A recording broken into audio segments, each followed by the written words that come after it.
Hapo zamani za kale palikuwa na mji uliokuwa umejaa uzuri, anasa na kila namna ya starehe, lakini ukapotea ghafla tu.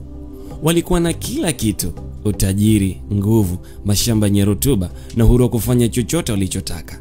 Lakini nyuma ya anasa zao kulikuwa na watu waliopotoka kupita kiasi, watu ambao kilio chao kilifika mbinguni na Mungu akashuka, si kwa jeshi, si kwa gharika, bali kwa moto. Hii si hadithi tu ya maangamizi, ni hadithi ya hukumu, rehema, onyo na ya mtu aliyethubutu kumuuliza Mungu, je, kweli utawaangamiza wenye haki pamoja na waovu? Lakini kabla moto hujashuka, kabla anga halijabadilika kuwa moto, mbingu zilisikiliza. Mungu alimkumbuka Abraham na kwa rehema akaiondoa familia moja kutoka motoni. Kwani hii ni hadithi ya maangamizi? Ndiyo, lakini pia hii ni hadithi ya tumaini kwa wale wanaoamini rehema na uwepo wa Mungu. Hii ni hadithi ya Sodoma na Gomora. Miaka mingi iliyopita, katika nchi za kale za Kanaan, kulisimama miji miwili mikubwa katika bonde la Yordan. Sodoma na Gomora ilikuwa ni yenye rutuba na mali za kutosha. Miji ilistawi kama bustani iliyomwagiliwa, iliyojaa maua na harufu nzuri. Wasafiri waliohadithia mji huu juu ya anasa zake. Lakini licha ya mali zao na uzuri huo, kuna mambo mabaya yalifanyika. Sodoma na Gomora ilikuwa miji isiyomcha Mungu. Watu wake hawakutenda haki. Ukatili, kiburi na majivuno vikawa njia yao ya maisha. Mitaa yao ilijaa mambo machafu na tamaa mbaya, wala hazikusikika nyimbo za kuabudu. Waliokata wageni, waliokandamiza wasio na nguvu, walifurahia dhambi na kuita uhuru. Hata malaika wa mbinguni walisikia vilio, maumivu, dhulma na ukandamizaji. Ndipo Mungu akashuka ili kuona kwa macho yake. Siku moja yenye joto kali, Abraham alikuwa amekaa mlangoni mwa hema lake kwenye miti ya mialoni ya Mamre. Alipotazama mbele, aliona wanaume watatu wamesimama karibu naye. Hawakuwa wasafiri wa kawaida, walikuwa ni wajumbe kutoka mbinguni. Mmoja alikuwa Bwana mwenyewe katika umbo la kibinadamu, wawili wengine walikuwa ni malaika. Abraham alisimama mara moja, kana kwamba kitu fulani rohoni mwake kilijua kuwa hawa si wasafiri wa kawaida. Alikimbia kwenda kukutana nao na kuinama hadi chini akisema, Bwana wangu, ikiwa nimepata kibali machoni pako, usipite bila kuingia kwa mtumishi wako. Wacha nilete maji ili nioshe miguu yenu na mpumzike chini ya mti huu, na niulete chakula ili mpate nguvu kabla hamjaendelea na safari. Watu wa watatu walikubali. Kisha Abrahamu akakimbia kuandaa chakula: mkate safi, maziwa, siagi na nyama ya ng'ombe nzuri. Kisha alisimama karibu nao walipokula, akiwa ameheshimishwa kuwatumikia wageni wa mbinguni. Baada ya chakula, Bwana akamgeukia Abrahamu na akamwambia, kilio dhidi ya Sodoma na Gomora ni kikubwa na dhambi yao ni nzito sana. Nitaenda ili kuona iwapo wamefanya kama taarifa zilivyosema. Ikiwa sivyo, nitajua. Malaika wawili wakaenda mbele, naye Abrahamu akasimama mbele za Bwana. Kisha akafanya jambo la ujasiri, jambo analoweza kufanya mtu anemjua Mungu wa kweli. Akasogea mbele yake na kuomba, Bwana wangu, je, utawaangamiza wenye haki pamoja na waovu? Ikiwa wapo wasio na dhambi 50 katika miji hiyo, je, bado utauangamiza? Si haki kuwaua wasio na dhambi pamoja na waovu. Je, hakimu wa dunia yote atatenda haki? Bwana akasema, nikipata watu 50 wasio na dhambi katika mji wa Sodoma, basi nitausamehe mji wote kwa ajili yao. Abraham akaongeza zaidi, je, kukiwa na watu 45 wasio na dhambi, au 40 au 30 au 20, bado utaangamiza miji hiyo? Kila mara Bwana akamjibu kwa uvumilivu, kwa ajili yao sitaangamiza miji hiyo.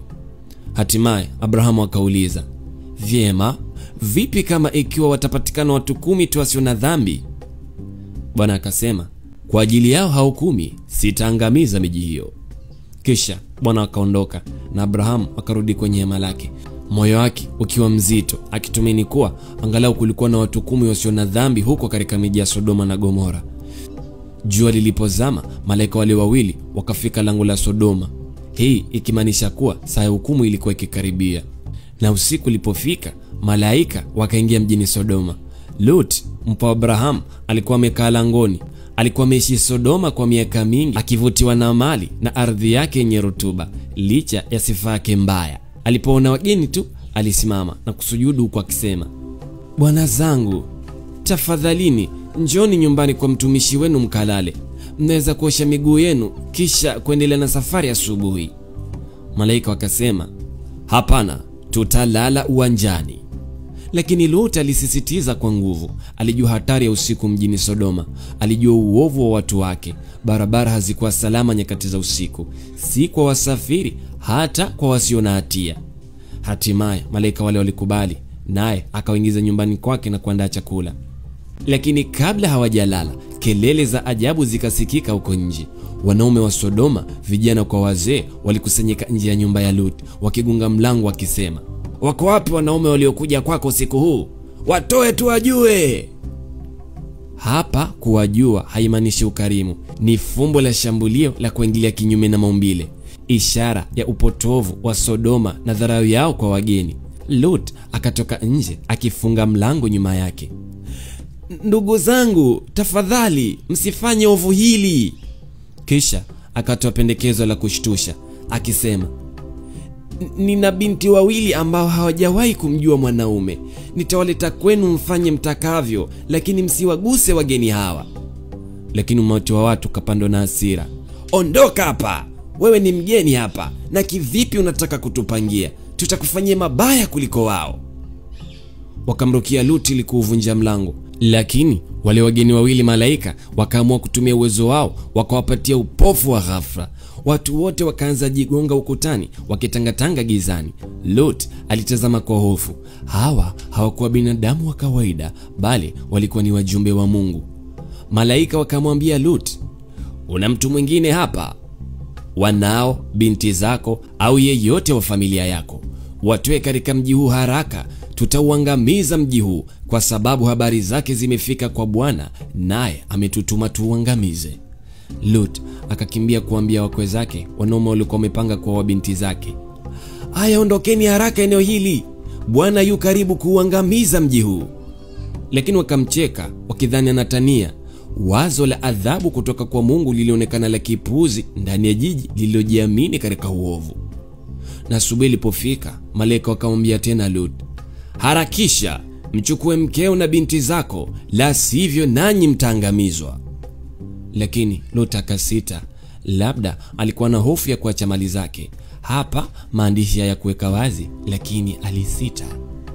Malaika wakawashika kwa mikono Lut, mkewe na binti zake, kisha wakatoa nje ya mji. Hivyo ilikuwa ni rehema ya Mungu, si kwa sababu walikuwa wenye haki, bali kwa sababu Mungu alikumbuka ombi la Abrahamu. Wakiwa nje, malaika akasema, kimbieni mwokoe maisha yenu, msigeuke nyuma wala msisimame bondeni, kimbilieni milimani, msije mkaharibiwa vibaya vibaya. Lakini Lot akaomba ruhusa kukimbilia mji mdogo karibu nao uitwao Zoari. Malaika akasema, vizuri, sitaangamiza mji huo, lakini harakisha, siwezi kufanya chochote mpaka ufike huko. Basi Lot na familia yake wakakimbilia katika mji wa Zoari. Maana ya Zoari ni mji mdogo. Sasa Lot na familia yake wakakimbilia katika mji huo. Hapo Mungu akaruhusu mvua ya moto kunyesha ikitoka mbinguni, ikitua juu ya mji wa Sodoma na Gomora. Anga likageuka jekundu, ardhi ikatetemeka, majengo yakaanguka na uhai wote ukaangamizwa. Watu walilia sana, lakini walishachelewa. Wanyama, bustani, uzuri wa kila kitu ilipotea kufumba na kufumbua. Wakati Lot na familia yake wakikimbia, mke wake akatazama nyuma kuona jinsi mji unavyoteketea. Moyo wake ulikuwa bado umefungamana na aliwachana nayo mjini Sodoma. Kwa sababu hakutia alichoelezwa, kila kitu kilianza badilika. Ngozi yake ikawa nyeupe sana, mikono yake pamoja na miguu yake ikabadilika. Hapo akageuka kuwa nguzo ya chumvi. Neema ya Mungu iliondoa kwenye moto, lakini kutazama nyuma kukamgharimu kila kitu. Lakini hadithi ya Lot haikuishia katika mji wa Zoari. Lot na binti zake waliamua kukimbilia milimani, wakaishi pangoni. Pale ndipo hadithi ya kuhuzunisha ikatokea. Kwa sababu ya kuishi katika mazingira yaliyopotoka kule Sodoma, binti zake walikuwa wameharibika tayari. Hivyo iko siku wakamlewesha baba yao na kubeba mimba kupitia yeye, na kila mmoja wao akamzalia mtoto wa kiume na wa kike. Watoto waliozaliwa wakawa wa Moabi na wa Amoni. Baadaye nchi ikazaliwa kupitia dhambi, nchi ambayo baadaye itasimama kuipinga nchi ya Israeli. Hadithi ya Sodoma na Gomora ikawa onyo lisilosahaulika vizazi na vizazi. Manabii waliisimulia hadithi hii.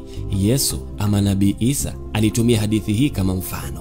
Miji hiyo ikawa ni ishara ya hukumu ya Mungu, si kwa wote, bali dhidi ya watu wanaokataa haki, rehema na njia za Mungu na kuwakandamiza wengine, aidha kwa nguvu walizonazo au madaraka walionayo. Lakini dhambi yao ilikuwa nini watu wa Sodoma na Gomora? Katika utajiri wao wakawa wazembe, katika kiburi chao wakawa wakatili, katika uhuru wao wakajisahau na wakazidisha dhulma na ukatili. Lakini kumbuka, hukumu haikufika bila onyo.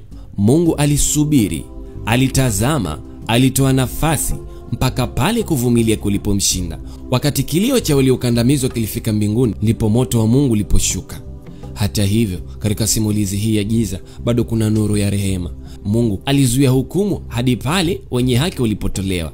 Hii ni hadithi ya uvumilivu, hadithi ya haki na hadithi ya neema kwa wale wasikivu na wakabadilika na kukumbuka maamrisho ya Mungu. Hebu leo tuiangalie dunia yetu.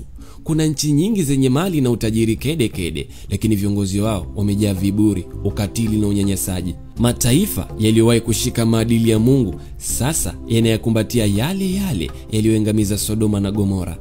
Dhambi hivi sasa inaitwa uhuru, kiburi kinaitwa ujasiri, maskini hupuuzwa, maadili mabaya ya ngono yanafundishwa shuleni, ulafi kuitwa mafanikio, kutembea uchi hivi sasa ni fashion, ufisadi unahalalishwa, maombi kudhihakiwa, huku mambo ya kishetani yakisherekewa, na wale wanaosimama upande wa Mungu hunyamazishwa na kuonekana wa kizamani. Binadamu wa sasa wanaishi kama vile hukumu haitakuja milele. Upotofu wa maadili umefika kilele, wakisema kuwa ni maendeleo. Lakini maandiko yanasema haki huinua taifa, lakini dhambi ni aibu kwa watu wote. Lakini hata sasa bado kuna tumaini. Mungu bado anasikia, bado anaokoa na bado anatoa rehema kwa watakaomrudia. Moto ulioshuka haukuwa adhabu tu, ulikuwa ni wito wa kizazi hadi kizazi. Amka, geuka na mkumbuke Mungu ajuaye kuhukumu na kuokoa. Na hii haijalishi wewe ni dini gani. Langu jina ni Dulai DJ. YouTube napatikana kama Dulai DJ, Instagram Dulai DJ the Untouchable, TikTok Dulai DJ pia. Hebu ni follow hapo tuwe sawa.